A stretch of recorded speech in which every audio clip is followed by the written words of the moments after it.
కార్యకర్తలు.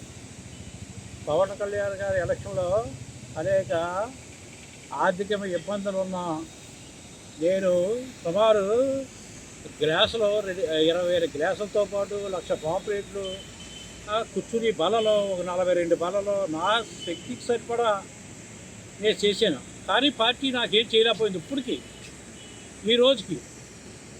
ఏంటంటే నేను మిక్కిలి పవన్ కళ్యాణాన్ని మా డిప్యూటీ సీఎం గారిని ఏం కోరుకుంటున్నానంటే, నేను నవంబర్ నెలలో తుఫాన్ వచ్చింది, అక్టోబర్ నవంబర్లో 2000 అంటే సైక్లోన్ డ్యామేజ్ రిపేర్ గ్రాంట్ అని నా చేత ఈఈ గారు, ఏఈ గారు, కలెక్టర్ గారు అప్పుడు షాన్మోహన్ గారు టెండర్ పిలిచింది.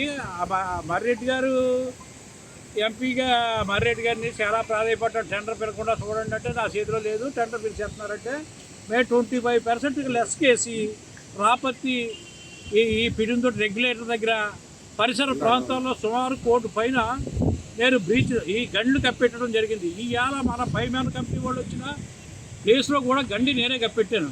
దీని వాల్యూ వచ్చి 22 లక్షలు, రాపత్తి రోడ్డు వాల్యూ వచ్చి 20 లక్షల పైన, 25 లక్షలు. ఇంకా నాగలాపిల్లి ఇవన్నీ నేను సుమారు 1 కోటి రూపాయలు పైన చేశాను. 20 నెలలు అయింది. ఇదే సీడీఎల్ గ్రాంట్లోని 15 రోజుల్లో నీకు బిల్లు ఇచ్చేస్తానని చెప్పి ఈఈ, ఏఈ, డిఈ నా దగ్గర ఉండి మట్టి బదులు గ్రామ తోలించుకుని అర్జెంటుగా 15 రోజుల్లో నా చేత వర్క్ చేయించుకున్నారు. చేయించుకోవడంలో నేను బాధపడతలేదు, ఎందుకంటే నేను రైతునే, దాని దూరం జనసేన కార్యకర్తని. నేను కరుడుగట్టు కార్యకర్తల్లో మామూలు కాదు. అయితే ఇది నెహ్రూ గారు ప్రాంతంలో కూడా జగ్గంపేట పరిసర ప్రాంతాల్లో కూడా బోల్డ్ గంటలు పడ్డాయి. కలెక్టర్ గారి దగ్గర కూర్చుని ఈ గారి ఇద్దరు కూర్చుని వాళ్ళ కార్యకర్తలకి మొత్తం బిల్లులు చేయించేసుకున్నారు. అదే జనవరి నెలలో నాకు జనవరి నెలలో ఇస్తానని జనవరి పోయింది, మళ్ళీ జనవరి వస్తుంది అంటే 20 నెలలు అయింది.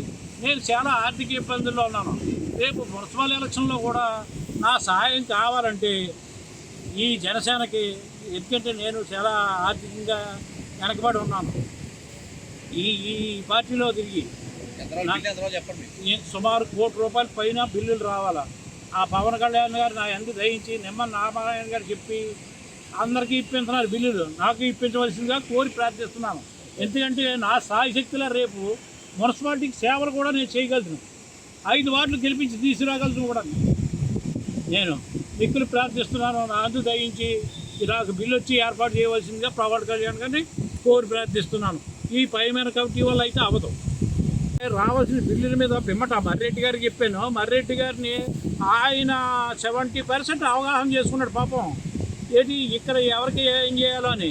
అంటే ధనవంతులే అయ్యారు, కానీ ఈ చిన్నకాటలాగే ఎడుతున్నాను నేను. ఎవరిని నేను ప్రాధాయపడి మనిషిని కాదు, ఎవరిని దేహి అని అడుక్కునే స్వభావం కూడా కాదు.